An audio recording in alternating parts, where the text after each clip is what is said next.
Saya mau cerita, domir itu harus dikaji. Kalau sekiranya tidak mungkin, maka harus membuang. Saya cerita ini karena saya tahu di biografi Kiai Bisri Sansuri, beliau pernah istifadah sama Syekh Bakir Jogja, termasuk sama Syekh Mahfud Termas, sama beberapa masayikh dari Yaman, seperti Said Al-Yamani. Dan saya dari sekian itu banyak yang punya naskahnya. Di antara seninya ulama Indonesia adalah makhtutot atau catatan apa saja itu dikaji dan kemudian diteliti, kemudian diaplikasikan di Indonesia dengan alasan muqtadal hal. Sehingga dalam bahsul masail itu kadang ya agak jorok, tapi jorok yang baik. Maka saya pernah bahsul masail dulu di Pondok Sarang, ini nggak boleh ditiru oleh anak-anak. Bagaimana hukumnya desainer pakaian yang mendesain celana pendek untuk perempuan?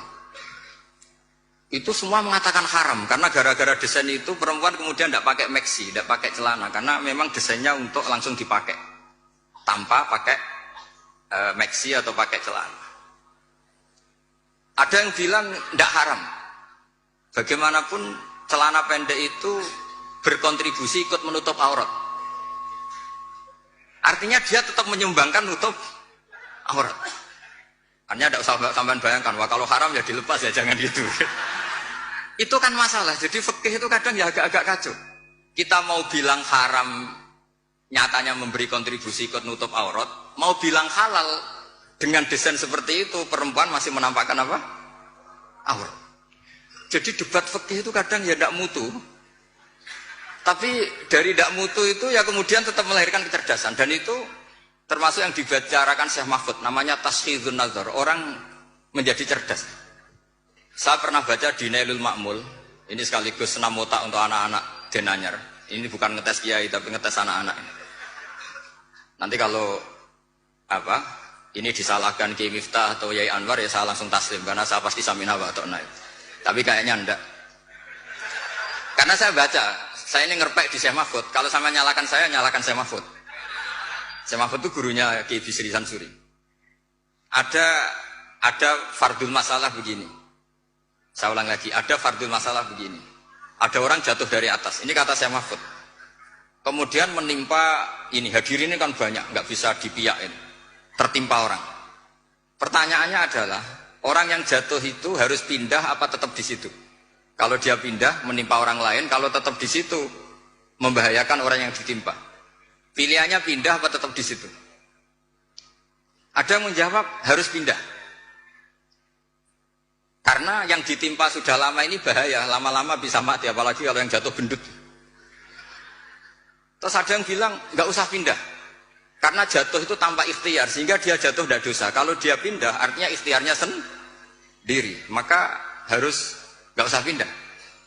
Tapi terus ada pertanyaan lagi, kecuali yang dijatuhi itu Nabi, sekelilingnya ada Nabi itu harus pindah, karena kalah kelas. Tapi dibantah lagi, nggak mungkin ada Nabi lagi, karena Nabi Muhammad sudah Nabi akhir zaman. Kayaknya akan kalah. Ternyata ini nggak mau kalah, nggak, masih ada Nabi Isa. Gitu. Jadi terus kata Syekh Mahfud, wahada mimma ila tahta, sebetulnya ini tidak ada faedahnya. Cuma jadi taskhidun nazar, orang menjadi cerdas. Nah kemudian turunan dari ilmu itu adalah, misalnya nyun sewu politik itu kotor misalnya, tapi punya otoritas. Kalau melihat kotor itu kiai atau cucu kiai gak boleh ikut politik. Tapi kalau melihat punya otoritas, kalau itu kepegang orang fasik atau orang yang sama sekali nggak punya peduli halal haram, itu lebih bahaya. Kamu milih melihat kotornya apa melihat berebut otoritasnya? Itu menjadi, karena kalau misalnya yang punya otoritas itu orang-orang yang suka maksiat, tentu nanti ada perda-perda yang menguntungkan tempat-tempat apa? Maksiat. Nah itu akhirnya turunan dari logika yang terbangun itu buahnya. Termasuk misalnya uzlah.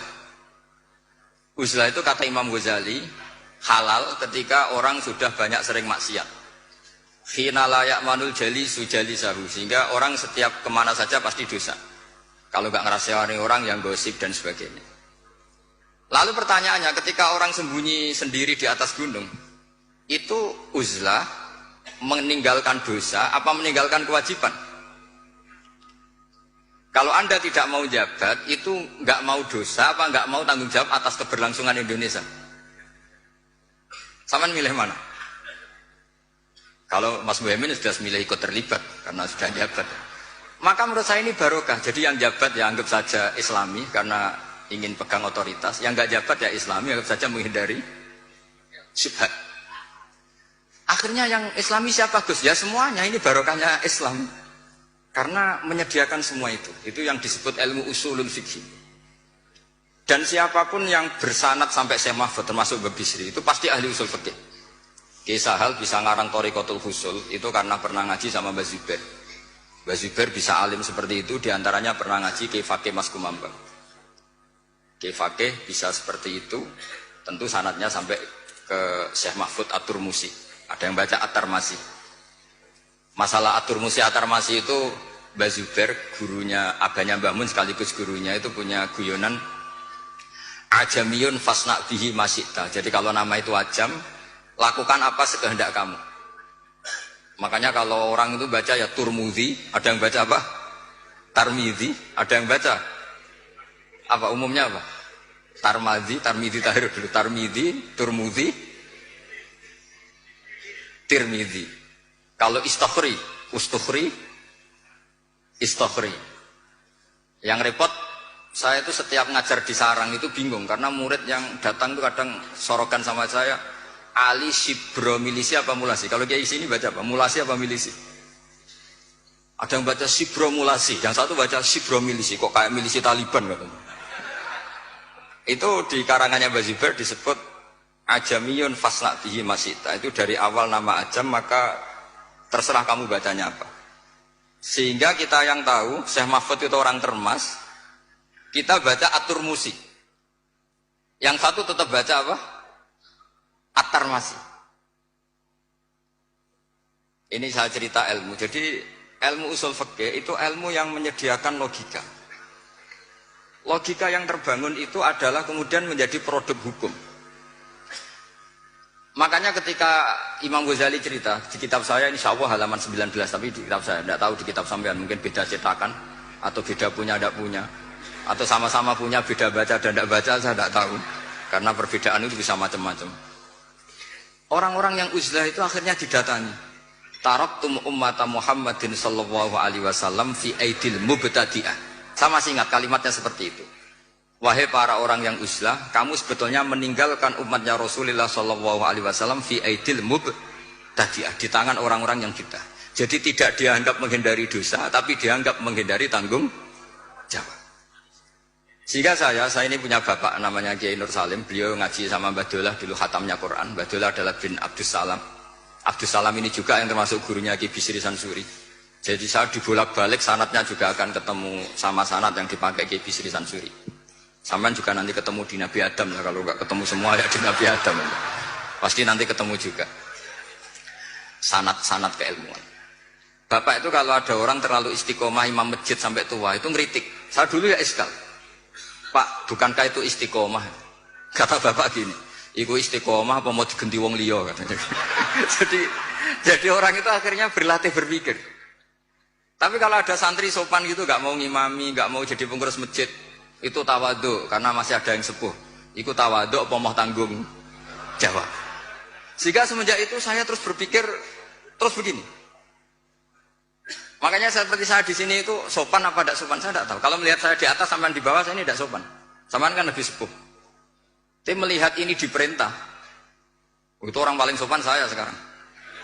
Karena saya itu paling kecewa sebenarnya diatur-atur itu. Saya masyhur mengatakan Kiai diatur itu dosa, tapi kali ini saya diatur. Tapi saya samina wa ta'na saking sopan saya. Jadi kalau melihat itu Gus Bah itu sopan enggak? Ya enggak sopan. Wong banyak yang sepuh di bawah kok di atas. Ya sopan wong nurut. Diatur sama Gus Salam yang nurut, padahal sepuh saya Gus Salam. Jadi maka mau tidak mau harus ada madhab, yaitu akhirnya Mbah Hasyim memutuskan yang kita pakai adalah al-madhahibul arba. Nah ketika ada madhab itu sudut pandangnya itu pasti beda-beda. Memang saya sengaja saya akan ngomong fikih malam ini. Misalnya begini, kalau ada ayam jago ditabrak truk, kejet-kejet, itu umumnya orang disembelih apa enggak? Padahal dibiarkan pun pasti mati. Umumnya disembelih apa enggak? Disembelih. Itu karena nganggep halal apa eman karena jago? Eman. Coba kalau ayam kecil, meskipun kejet-kejet, orang bisa berdebat, kepiting itu halal apa haram, berdebat. Tapi kalau yuyu nggak berdebat, kan ndak eman, haram nggak apa-apa, kecil aja kan. Sehingga debat menyangkut kepiting itu sampai sekarang nggak selesai. Mbah Mun itu termasuk guru yang mengharamkan, tapi banyak guru saya menghalalkan. Karena kenapa kok khilaf? Karena itu kepiting besar. Tapi yuyu itu sepakat haram, karena kecil. Suatu saat kalau yuyu ini besar pasti ada khilafnya gitu. Karena eman gitu. Nah, saya tuh pernah ditanya sama orang, pas ada jagonya kelindes truk itu di kampung saya pas lewat pakai motor, Gus ini halal apa haram? Sudah kejet-kejet. Saya bilang ya sudahlah, untuk kamu halal, kata saya.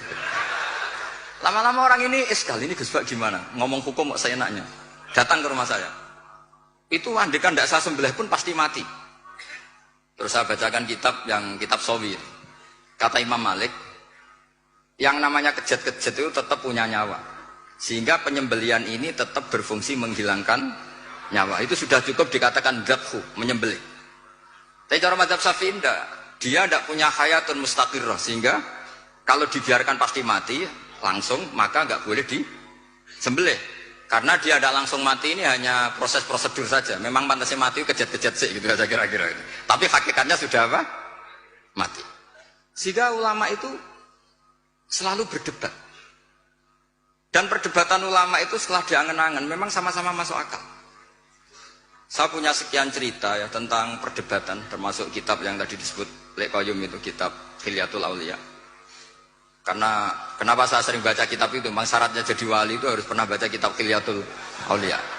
Jadi kalau sampean belum pernah baca berarti nggak mungkin jadi wali. Sudah tak jamin itu nggak mungkin. Imam Ghazali sealim itu termasuk barokahnya kitab Hilyatul Auliya, masyhur itu. Fit tasawuf beliau ngiduk kitab Kutil Qulub, fil fikhi beliau ngiduk kitab Nihayatul Matlab fi Diriyatil Madzhab karangannya Imam Haromen. Tapi kalau fi manaqibil akhyar beliau ngiduk kitab Hilyatul Auliya wa Tabaqatul Aswa. Itu terang-terangan beliau menghentikan di juz 4 wa alayka bi mutalaati kitab Hilyatil Auliya. Karena beliau memang pengagum kitab Hilyatul Auliya di bab manaqibul akhyar. Itu di bab manaqibul akhyar itu ada sekian perdebatan. Dan perdebatan itu melahirkan satu kecerdasan. Yaitu tadi, saya berkali-kali cerita, ada sekian contoh yang orang itu akan ngeper setelah ada logika kebalikannya. Saya beri sekian contoh. Ketika malaikat Israel datang ke Nabi Ibrahim mau mencabut nyawanya, itu Ibrahim marah-marah, Israel kamu salah. Kenapa ya? Saya ini kekasih Allah, ana Khalilur Rahman, saya ini kekasih Allah. Wahal ra'aita khalilan yumitu khalilah. Masa kekasih membunuh yang dikasih? Ini tidak benar, logika ini tidak benar. Karena Israel gak biasa Basul Masail, gak pernah ikut Basul Masail di BW Jawa Timur yang Bapak Marzuki itu. Datang ke Allah, ya Allah, logika ini kata Nabi Ibrahim gak benar. Karena wahal ra'aita khalilan yumitu khalilah. Terus sama Allah diajarin, ya sudah bilang ke Ibrahim gini, wahal ra'aita khalilan yakrahu ayyalqa khalilah. Masa orang yang dicintai kemudian tidak siap ketemu yang dicintai? Datang lagi Israel, wahal ra'aita khalilan yakrahu ayyalqa khalilah. Oh ya ya, nggak apa-apa, mati nggak apa-apa katanya. Jadi dibalik langsung rubah. Dulu pernah ada jagongan ulama mau menganggap cengkeh itu pewangi. Alasannya kue-kue tar dikasih cengkeh, maka cengkeh kategorinya pewangi. Artinya apa efek hukumnya? Kalau orang ikhram rokok berarti wajib bayar dam karena pakai pewangi, yaitu cengkeh. Karena roti tar dikasih cengkeh, terus beberapa wedang cengdem juga dikasih apa? Kemudian ada ulama yang ngendikan, kalau gitu orang Jumatan kesunatan rokok. Karena orang Jumatan disunatkan pakai wewangian. Langsung keber, wah tidak jadi. Jadi itu usul fikih. Sehingga katanya fikih nakal tidak apa-apa.